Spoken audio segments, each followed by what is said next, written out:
రోజు మేమైతే ఒక ప్రయోగం చేద్దాం, కొబ్బరి చిప్పలో హాఫ్ ఆయిల్ వేద్దాం అని చెప్పేసి స్టవ్ ఆన్ చేసి కొబ్బరి చిప్ప పెట్టేసరికి అప్పటికే కొంచెం కాలుతున్నట్టు అనిపిస్తే ఇంకా గీ వేసేసా. ఇంకా 1 టీ స్పూన్ గీ వేసి ఇంకా ఎగ్ అయితే కొట్టి అందులో వేసేసా.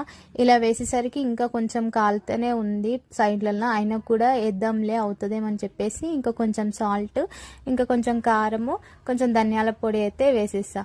ఇంకా ధనియాల పొడి వేసినాక ఒక 2 మినిట్స్ వరకు ఇంకా వెయిట్ చేశాను అన్నమాట. అది కొంచెము సైడ్లలో కాలాలని చెప్పేసి ఇంకా తర్వాత చూస్తే సైడ్లలోకి నుంచి అయితే అస్సలు ఇంకా రావట్లేదు అని చెప్పేసి ఇంకా అక్కడక్కడే ఇంకా కలిపేసాను అనమాట. అలా కొంచెం చిదిపోయినట్టు అయిపోయింది. ఇంకా ఇక అంతేలే, ఇంకా ఇది అవ్వదని చెప్పేసి అనుకున్నా.